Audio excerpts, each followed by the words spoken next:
नमस्कार साथियों, आप सभी का स्वागत है आपके अपने यूट्यूब चैनल प्रतिशत में।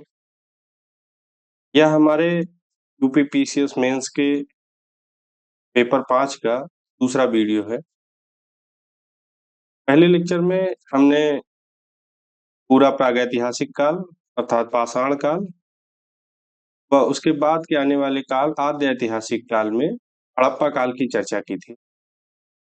इस विषय में हमने विस्तृत अध्ययन किया था।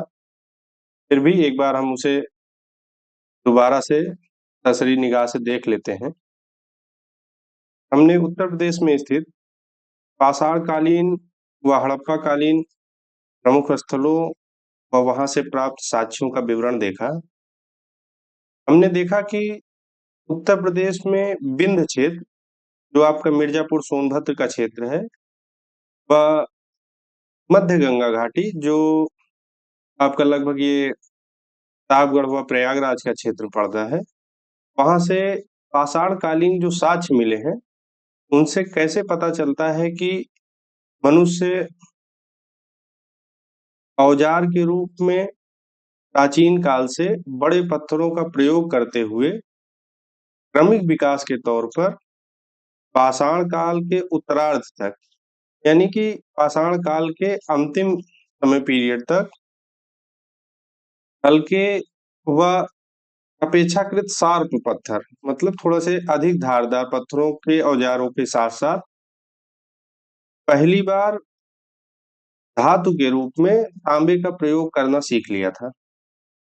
वहीं इसके बाद जब हड़प्पा काल देखते हैं, तो हड़प्पा काल में मनुष्य ने तांबे में टिन को मिला करके औजार के रूप में अधिक उपयुक्त धातु, तांबे की अपेक्षा काफी उपयुक्त धातु हुआ करती है, ये कांसे कांसे का प्रयोग आरंभ कर दिया था। इसके कारण हड़प्पा काल को कांस्य संस्कृति भी कह देते हैं। इन कालखंड में हमने देखा कि मनुष्य कैसे आदि मानव से लेकर एक स्थायी समाज के रूप में विकसित हो रहा है।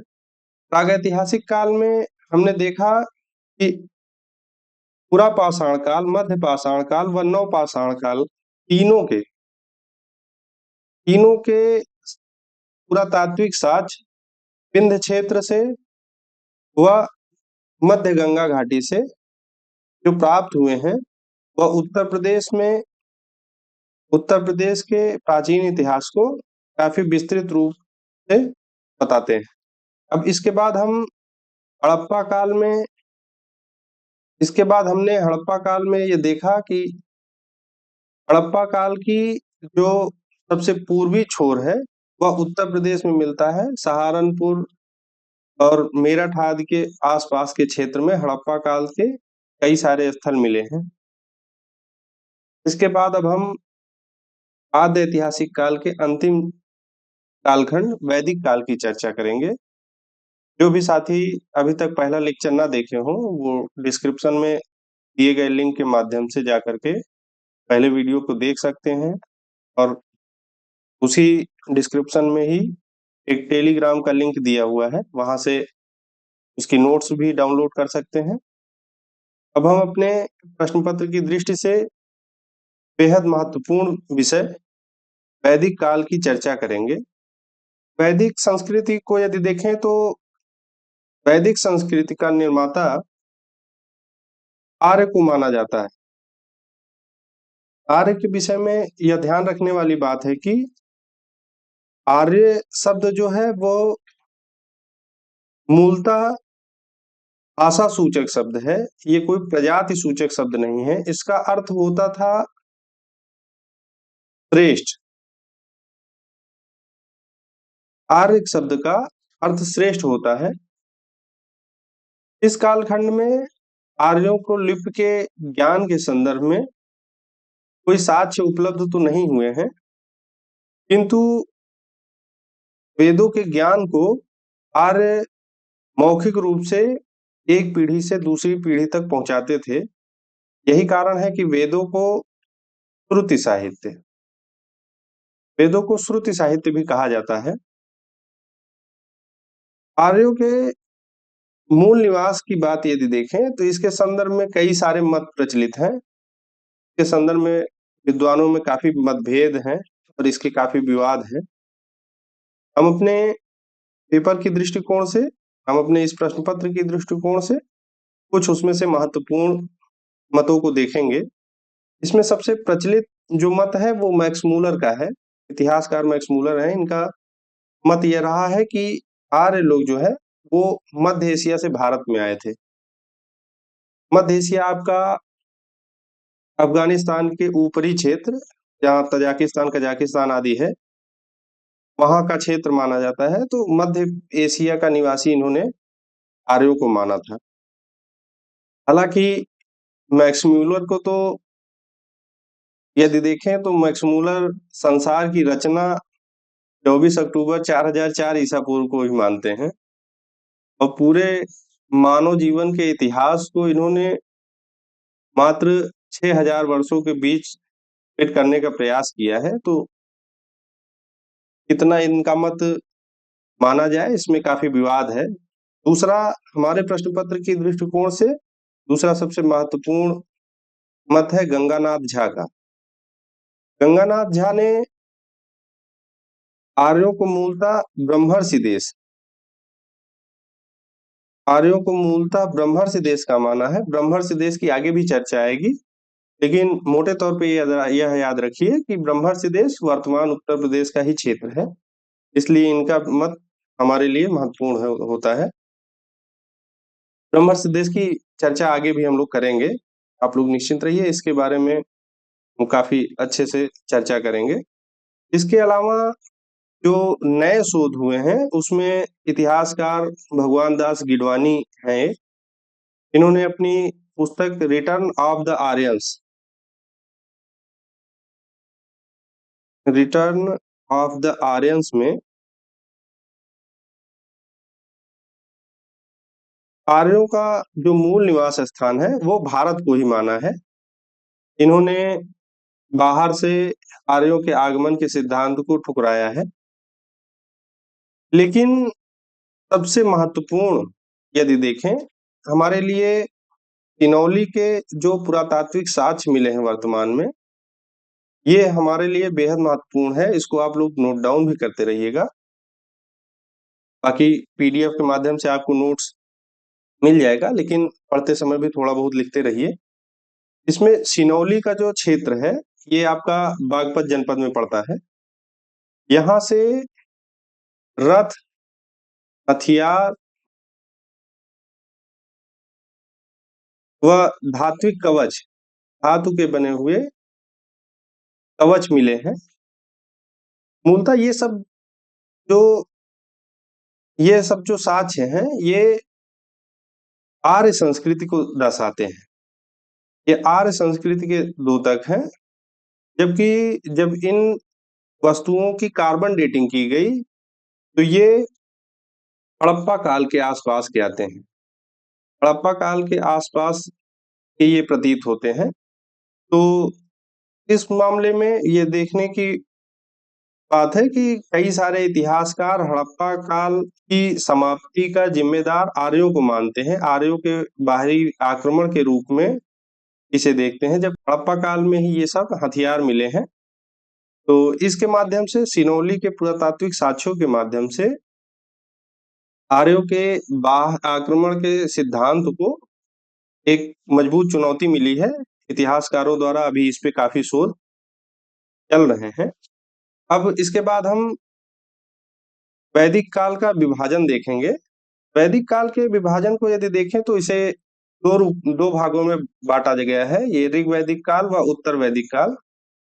ऋग वैदिक काल और उत्तर वैदिक काल के रूप में विभाजित करने का जो सबसे प्रमुख आधार है वह लौह धातु के प्रयोग के रूप में है, क्योंकि लोहे का प्रयोग, लोहे के विवरण कहीं पर भी ऋग्वैदिक काल में नहीं मिलते हैं, ऋग्वेद में नहीं मिलता है।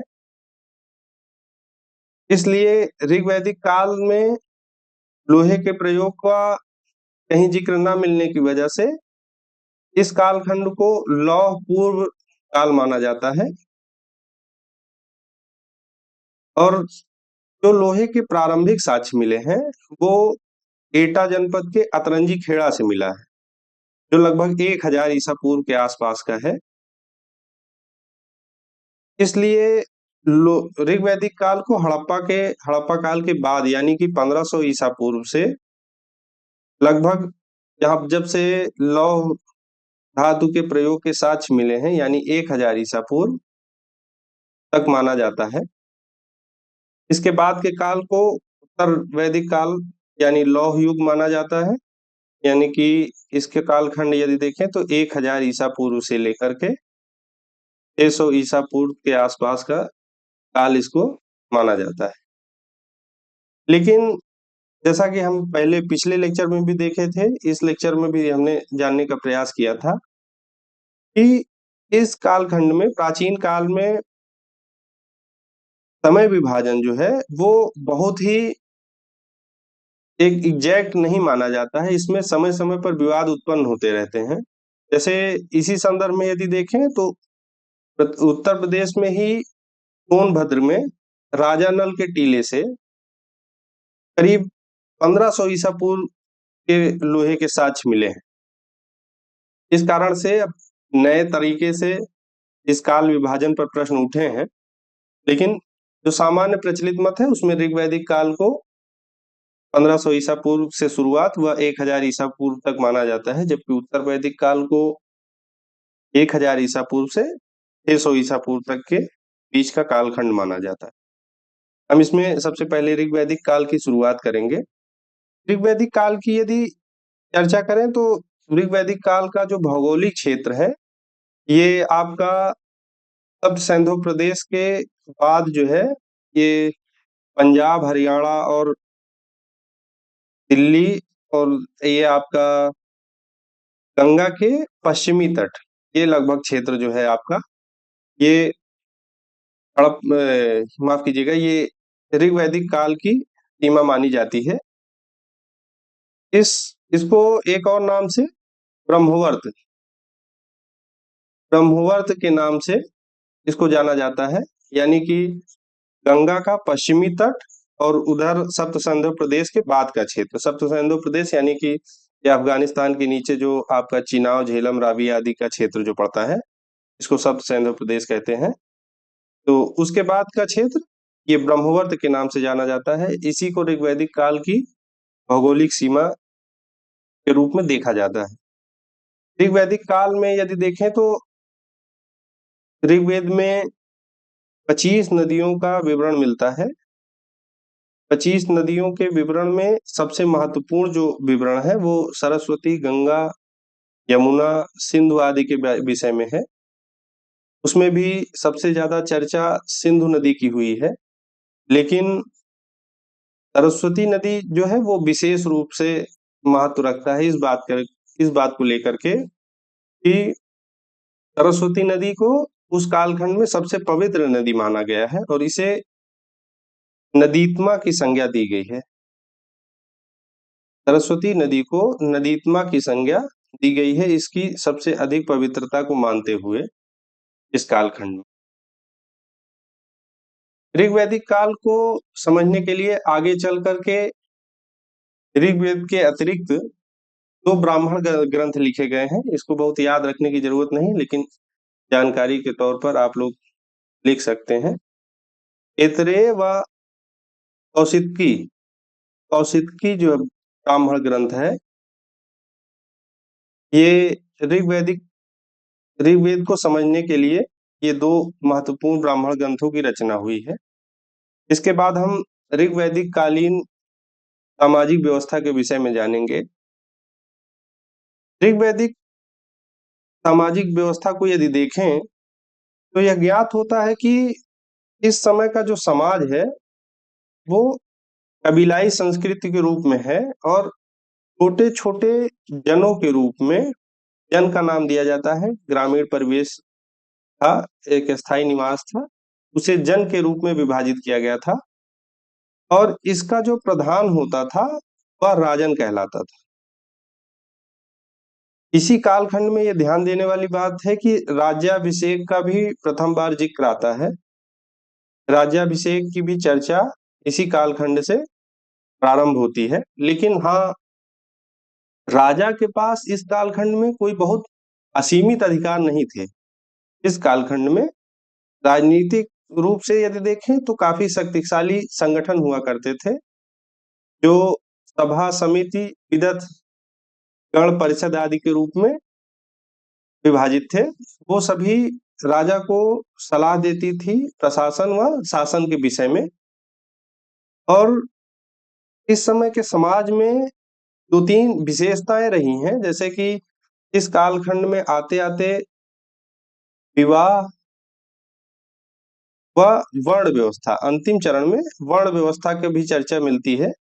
तो ये 2 प्रमुख कॉन्सेप्ट जो है इस कालखंड में दिखाई देते हैं। इस समय यदि महिलाओं की स्थिति की देखें तो महिलाओं की स्थिति काफी बेहतर थी, और आर्थिक रूप में कई सारे उद्योग धंधे जैसे बढ़ई, रथकार, शिल्पी आदि का ऋग्वेद में उल्लेख मिलता है। इस कालखंड में पशुपालन के रूप में गाय व घोड़े का पशुपालन होता था। उसमें भी गाय जो है ये धार्मिक कारणों से बेहद महत्वपूर्ण है इस कालखंड में। इसके बाद हम उत्तर वैदिक काल की चर्चा करेंगे। ऋग्वेद काल में हमने ये मोटे तौर पे देखा कि समाज किस रूप में है व राजनीतिक संस्थाएं किस रूप में कार्य कर रही हैं। अब इसके बाद उत्तर वैदिक काल में यदि देखें तो हमने पहले भी चर्चा की कि इस कालखंड का विभाजन जो है वो 1000 ईसा पूर्व से 600 ईसा पूर्व के आसपास का माना गया है। इसका यदि भौगोलिक क्षेत्र देखें तो हमने ये चर्चा की कि ब्रह्मवर्त जो क्षेत्र है वो ऋग्वैदिक आर्यों का प्रभाव क्षेत्र है, विस्तार क्षेत्र है। ये ऋग्वैदिक आर्य अभी तक गंगा के पश्चिमी तट तक ही रहे थे। इसके बाद इस कालखंड में आर्यों द्वारा गंगा यमुना दोयाब के क्षेत्र में भी प्रभाव बढ़ाया गया।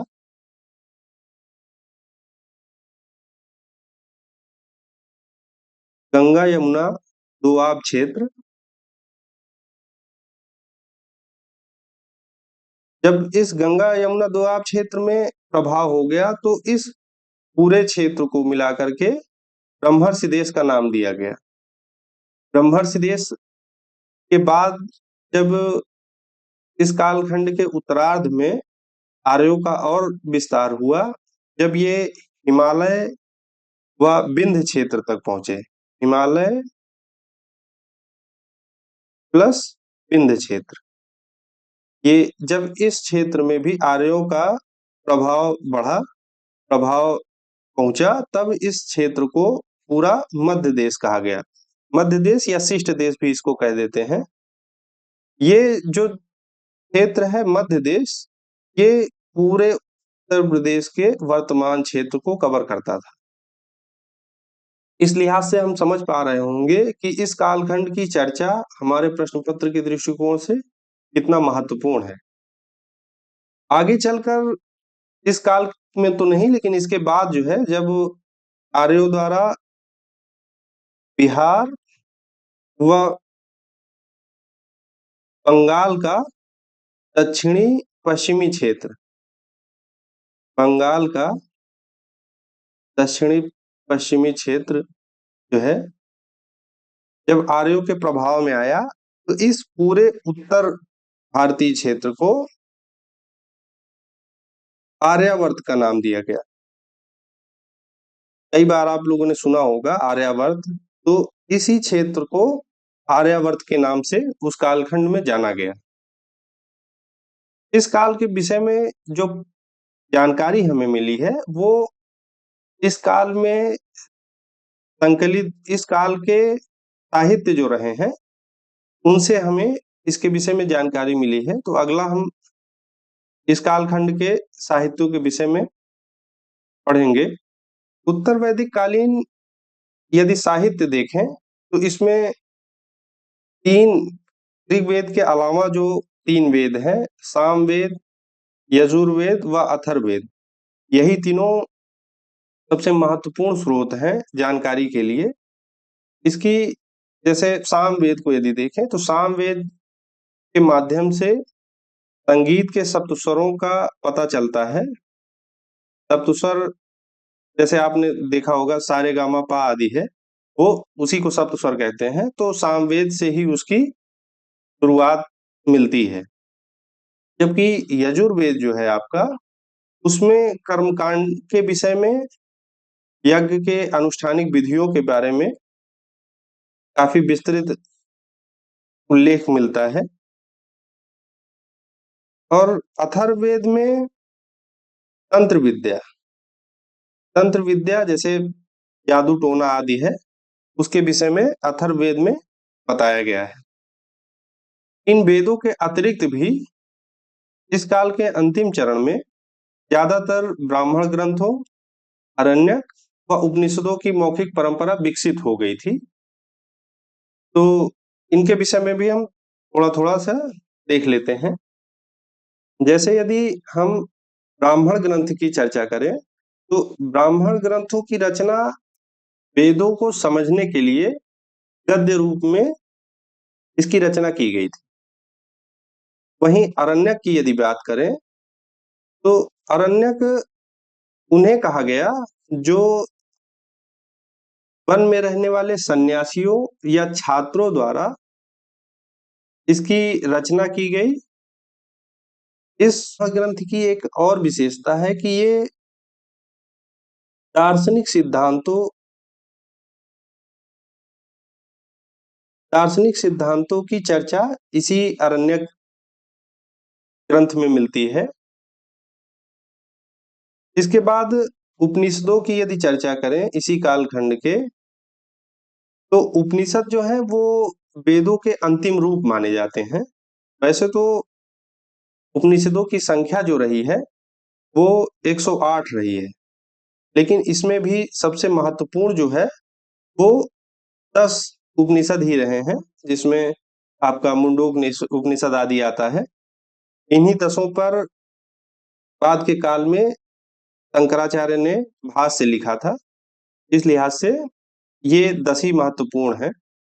तो इस कालखंड के जो साहित्य है उसमें ऋग्वेद, यजुर्वेद, अथर्ववेद सबसे महत्वपूर्ण है, किंतु ब्राह्मण ग्रंथ, अरण्यक व उपनिषदों की रचना भी इस कालखंड में काफी बड़े पैमाने पर हो गई थी।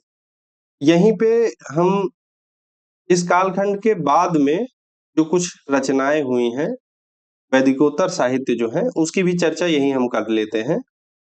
वैदिकोत्तर साहित्य को यदि देखें तो इसमें सबसे महत्वपूर्ण वेदांग, उपवेद व स्मृति ग्रंथ ही रहे हैं।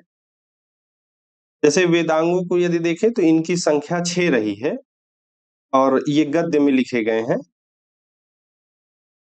गद्य में लिखे गए हैं ये वेदांग। इसके बाद उपवेद यदि देखें तो उपवेदों की संख्या 4 रही है। जैसे आयुर्वेद है, आयुर्वेद ऋग्वेद से संबंधित है। इसमें चिकित्सा पद्धति के बारे में विस्तृत विवरण मिलता है।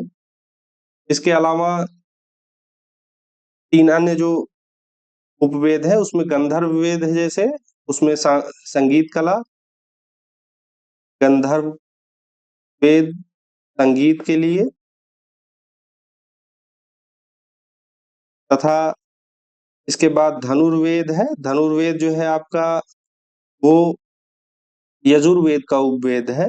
यजुर्वेद के उपवेद में युद्ध कला का विवरण मिलता है।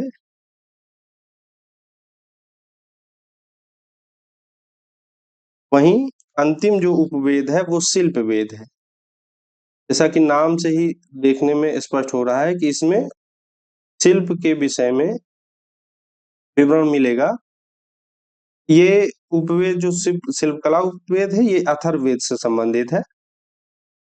इसके अतिरिक्त स्मृति ग्रंथ वैदिकोत्तर साहित्य में सबसे महत्वपूर्ण स्थान रखते हैं, क्योंकि स्मृति ग्रंथ जो है वो सामाजिक नियमों के कानूनी रूप हैं। ये कानूनी पहलू दिखाते हैं सामाजिक नियमों के, इसलिए ये स्मृति ग्रंथ सबसे महत्वपूर्ण वैदिकोत्तर साहित्य में से है। स्मृति ग्रंथ में यदि देखें तो मनुस्मृति, याज्ञवल्क्य स्मृति, नारद स्मृति आदि ही सबसे महत्वपूर्ण में है। लेकिन ये ध्यान रखिएगा कि ये सामाजिक नियमों के कानूनी रूप हैं जो ग्रंथ के रूप में संकलित किए गए थे। तो ये सभी आपके हो गए वैदिकोत्तर साहित्य। वैदिकोत्तर साहित्य के बाद हम अपने मूल विषय उत्तर वैदिक काल पर वापस आते हैं। हमने उत्तर वैदिक कालीन भौगोलिक सीमा व साहित्य देख लिया है। अब हम उत्तर वैदिक कालीन राजनैतिक व सामाजिक व्यवस्था में के बारे में देखेंगे, पढ़ेंगे।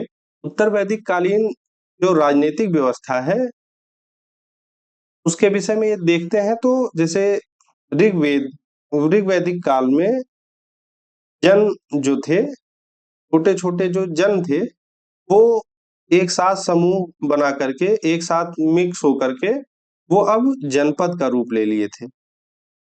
उत्तर वैदिक काल में ये जनपद के स्वरूप में आ गए थे। इस कारण से इसका क्षेत्र बड़ा हुआ और इसमें राजा की जो स्थिति है वो मजबूत हुई है। राजा की स्थिति मजबूत हुई है, उसका कारण यह भी है कि इस कालखंड में राजा ने कर लगाना चालू कर दिया था। कर लगाना चालू कर दिया था। जो ऋग्वैदिक काल में बलि थी, बलि के नाम से कर लिया जाता था, वो कर स्वैच्छिक रहा करता था। बलि का जो कॉन्सेप्ट था ऋग्वैदिक काल में, वो प्रजा के ऊपर स्वैच्छिक था, वह उपहार स्वरूप था। लेकिन इस कालखंड में ये कंपलसरी हो गया था। तो राजा की स्थिति इससे भी काफी मजबूत हुई है। इस कालखंड में स्थायी सेना का विवरण तो नहीं मिलता है, लेकिन हाँ, इस कालखंड की जो कबीलाई संगठन है वो अपेक्षाकृत ऋग्वैदिक काल के काफी कमजोर हुए हैं। जैसे सभा समिति आदि थी, वो राजा के ऊपर काफी, उनके निर्णयों में, प्रशासनिक कार्यों में काफी नियंत्रण रखते थे, वो अब काफी सीमित हो गया। इस कारण से राजाओं की स्थिति जो है वो मजबूत हुई है। इस काल के यदि सामाजिक जीवन को देखें तो सामाजिक जीवन में जो ऋग्वैदिक काल के उत्तरार्ध में वर्ण व्यवस्था दिखाई देती है, वो अब काफी मजबूत वर्ण व्यवस्था, काफी कठोर वर्ण व्यवस्था के रूप में प्रचलित हो जाती है। हालांकि अभी तक जाति जैसी प्रथा, जाति जैसे कॉन्सेप्ट अभी तक दिखाई नहीं पड़ते हैं इस कालखंड में। लेकिन हाँ, वर्ण व्यवस्था जो है वो धीरे धीरे काफी कठोर होने लगे हैं और महिलाओं की स्थिति में काफी कमी देखी गई है। कमी के कई सारे कारण रहे हैं। इनके अधिकारों को अब सीमित कर दिया गया था। उन्हें घर और पारिवारिक जीवन तक ही रहने दिया जाता था। हालांकि अभी भी इस कालखंड में अर्दा प्रथा या सती प्रथा के कहीं भी उल्लेख नहीं मिलते हैं। लेकिन फिर भी ऋग्वैदिक काल की तुलना में इस कालखंड में महिलाओं की स्थिति में गिरावट आई है और ये देखने को मिला है कि सती प्रथा और पर्दा प्रथा अभी इस कालखंड में नहीं आए हैं। हालांकि कई सारी विदुषी महिलाओं की भी चर्चा इस कालखंड में मिलती है। इसके बाद जो सामाजिक व्यवस्था है इस कालखंड की, उसमें बेहद महत्वपूर्ण परिवर्तन आश्रम व्यवस्था के रूप में आया है। आश्रम व्यवस्था को 4 भागों में बांटा गया है, जो 25-25 वर्ष के कालखंड में है, जिसमें व्यक्ति का जीवन जो है वो 4 खंडों में विभाजित किया गया है। पहला, जैसे इस आश्रम व्यवस्था में पहला जो आता है वो आपका ब्रह्मचर्य आश्रम है। ब्रह्मचर्य आश्रम में इच्छा सबसे प्रायोरिटी रहती थी। इच्छा ग्रहण करना इस आश्रम में सबसे प्रमुख कार्य था। दूसरा आता था आपका गृहस्थ आश्रम। गृहस्थ आश्रम में इस आश्रम को सबसे महत्वपूर्ण आश्रम माना जाता था, क्योंकि इस कालखंड में व्यक्ति धर्म, अर्थ व सांसारिक जीवन को महत्व देता था। इस कालखंड में व्यक्ति 20-25 से 50 वर्ष तक की आयु के लोग इस गृहस्थ आश्रम में रहते थे। इसके बाद 50 वर्ष की आयु के पश्चात जो है वो वानप्रस्थ आश्रम आता था, जिसमें सांसारिक जीवन से, भौतिक जीवन से मुक्ति के लिए व्यक्ति जंगल में चले जाते थे, जिसके कारण इसे वानप्रस्थ आश्रम कहा गया। उसके बाद 75 वर्ष की आयु के पश्चात के लोग संन्यास आश्रम में प्रवेश करते थे। संन्यास आश्रम का एकमात्र उद्देश्य मोक्ष की प्राप्ति थी। तो ये जो है 4 प्रकार के आश्रम बटे हुए थे सामाजिक पहलुओं में। ये आश्रम व्यवस्था इस कालखंड के प्रमुख लक्षणों में से एक है, इसलिए इसको भी हम लोग ध्यान रखेंगे। इस कालखंड के आर्थिक गतिविधियों को देखें तो लोहे का प्रयोग इस कालखंड की सबसे प्रमुख विशेषता रही है। तो लोहे के प्रयोग के कारण कृषि के क्षेत्र में काफी विकास हुआ। कृषि में काफी फसलों में विविधता देखने को मिली। जैसे आपका अतरंजी खेड़ा ही है एटा जिले का, वहां से जौ के, चावल के व गेहूं के साक्ष्य मिले हैं। वहीं मेरठ, हस्तिनापुर उसे प्राचीन काल में कहा जाता था, मेरठ का जो क्षेत्र है वहां से चावल व गन्ने के साक्ष्य मिले हैं।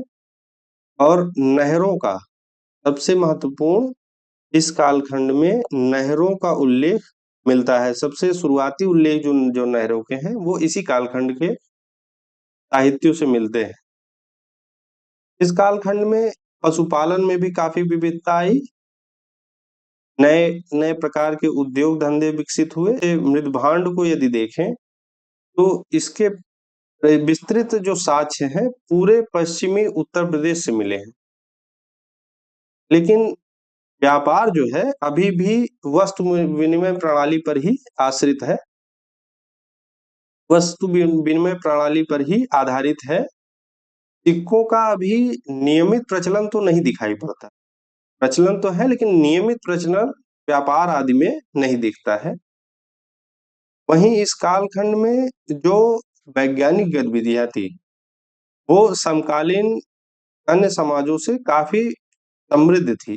तो इस कालखंड में अंकगणित, रेखागणित आदि में काफी समृद्धि आई। इस क्षेत्र में काफी समृद्धि देखी गई। लेकिन जो सबसे महत्वपूर्ण है इस कालखंड में, वो इस कालखंड के लोगों द्वारा भौगोलिक पिंडों का अध्ययन जो किया गया है वो बेहद महत्वपूर्ण है।